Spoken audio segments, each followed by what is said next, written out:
was one of the biggest, most difficult challenges that you went through, and what do you think you did like that worked?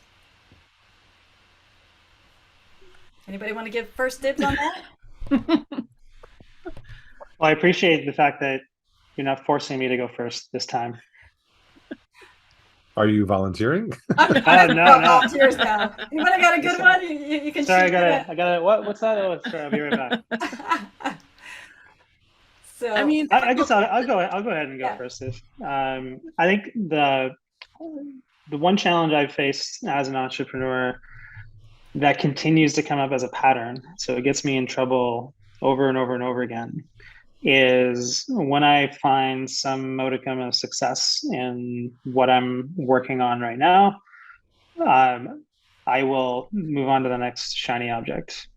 And I have this design. I think a lot of entrepreneurs are like this, where you become an entrepreneur because you like to create things and you like to solve problems. And once the problem is solved, it becomes boring.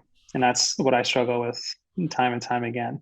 And so it's taking my attention off the results that the business is generating and focusing on the new thing that we're going to do next. And where, when I should be spending maybe 5% of my time on that new thing and 95% focusing on the thing that's working, I will flip it. So it's like, 5% on the thing that's working and 95 on the thing that's not. And then, you know, before I realize what's happening, we're in a pickle that we got to solve for. And the pickle that we need to solve for always is like more money, more cash flow. So um, that's been the biggest struggle for me as an entrepreneur, is to find a balance between my desire to keep creating and my ability to create results. And so I'm like a lot of entrepreneurs, I can create great results when I'm focused on the thing that needs to get done.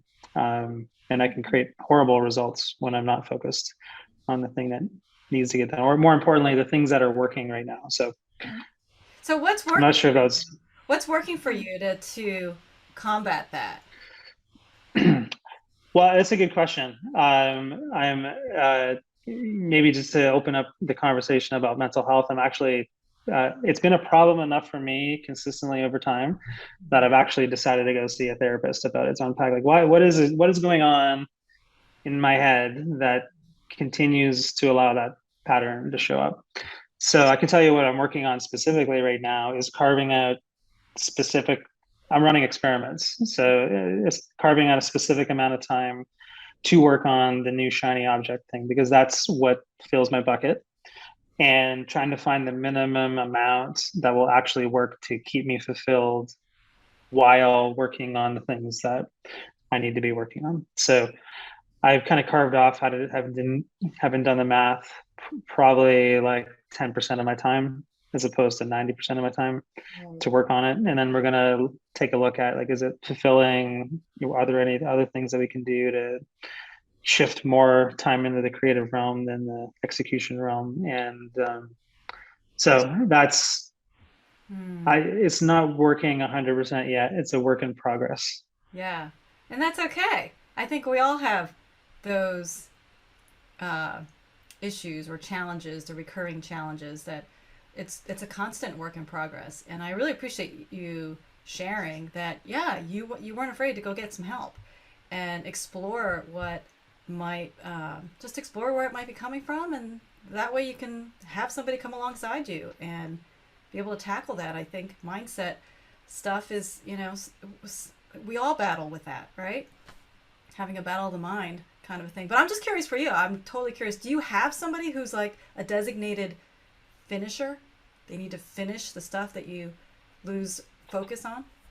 We're working on that right now as well. I've always, another entrepreneur problem is you want to keep control of all the things because you can do it better than other people can do, or I can do it faster than it would take to train someone to do it. And so you never get around to training the person that needs to do the executing. So we're working on solidifying that role in our business that picks up the things that I figure out how to do and put systems and processes together to make sure that that kind of stuff just continues to get done. Yeah. Great. Thanks for sharing that. I think that's probably going to be like 70, 80% of the problem of many entrepreneurs. So, Rich, how about yourself? What's a big challenge you had to go through, and what do you think worked to help you get over it? Well, I think if I had to look at my entire career as an entrepreneur, and that goes all the way back to when I was probably 10 or 11 years old, but as an entrepreneur, I was an extreme introvert. And that makes it very difficult, especially when you have to be the first one selling, you have to be talking, you have to be presenting in front of people. And I didn't know what to do about it other than just force myself into situations that were totally uncomfortable and deal with the emotions and eventually over over the decades, because it took time, right? Over the time that I continued to do that, the fear, the pain that I had of being in front of people and talking to people and stuff kind of dissipated. Now it's at the point where talking in front of a group of people, standing up on stage in front of a crowd, doing my thing, it's not a big deal. But that was probably one of my biggest challenges, because if you're trying to, when I was a kid, I had to knock on doors in order to cut lawns, right? I was building a lawn cutting business, and I had dozens of lawns that I was cutting at that age. Mm-hmm. But in order to get those clients, you had to knock on doors, and that was not me. So, but you had the end game of, I need to make money, so I want to build this business. What do I got to do? You got to do things you got to put yourself outside your comfort circle in order to become successful in almost anything. And I think that goes true for most people. There's always something, some level, especially when you're building a business, Mm-hmm. whether it's, do I take the leap of faith of quitting my job? Do I, get in front of a crowd of people? Do I tell people what I'm doing? Like, there's always some level of insecurity that we have as entrepreneurs, and you just have to put yourself in those situations and get past it, because like they say, the biggest part of fear is just fear itself, right? Yes. There's nothing wrong with getting in front of people. You stumble on your words, it's no big deal. We all do it. Just put yourself out there and get more and more comfortable with things that you're not comfortable with. And that was my biggest challenge over the decades that I've been entrepreneuring and working on different projects and building different businesses. Yeah, I love that. So just being able to, practice, really, just put yourself out there. That's big. I appreciate that. Sam, how about you? What's a big challenge you had to go through or get over? Yeah, it's funny thinking back over it. I mean, here's what I have to say is, as an entrepreneur, everything will happen. Everything will happen. The bank will, the merchant account will freeze your money. The hotel will insist on, won't give you net 30 and you have to come up with $20,000 in 5 days. Your your best person will quit on the day of. I mean, it will all happen. So just know that. And the thing that I think I carried over from my acting career, and this is just exactly what the gentleman says, like it's almost 100% your mind game. And I am also super shy, super introverted. I live with anxiety and depression. Like it's no it's no day in the park all the time. But understanding that in addition to being the CEO, I'm also the talent. And just like on days when I had an audition, I make sure that I've worked out, that I've eaten right, that I've gotten good sleep, that that my mental game is as strong as it can possibly be,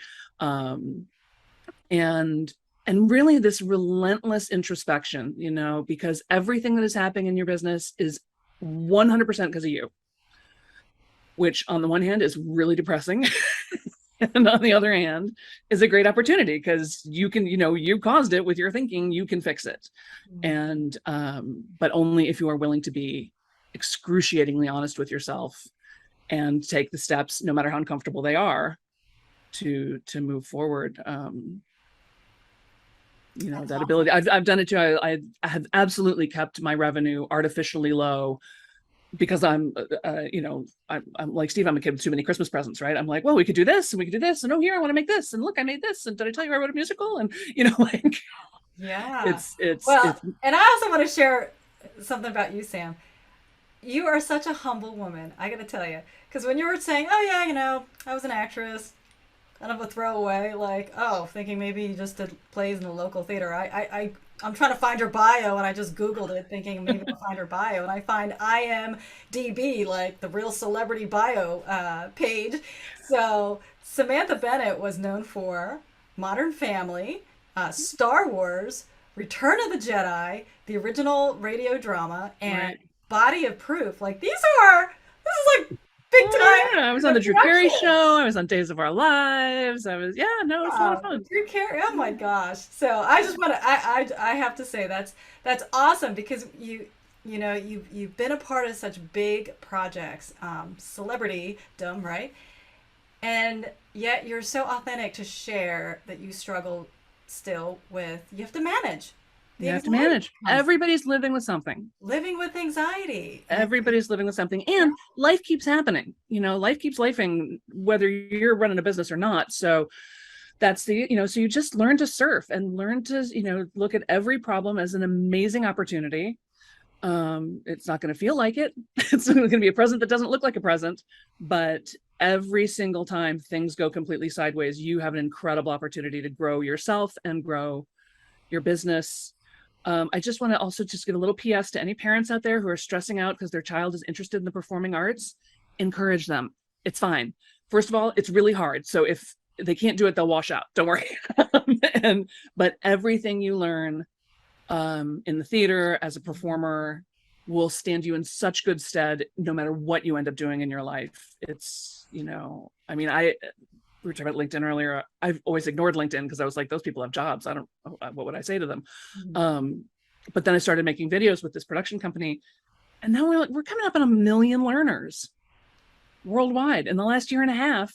That's exciting. And I think it's because most business trainings are so excruciatingly bad and boring that the fact that I'm like slightly less bad and boring means I get all the pennies. So wow. and that's something called performance energy. Like that's, the ability to talk to a room, hold eye contact, be authentic, be sincere, learning those skills.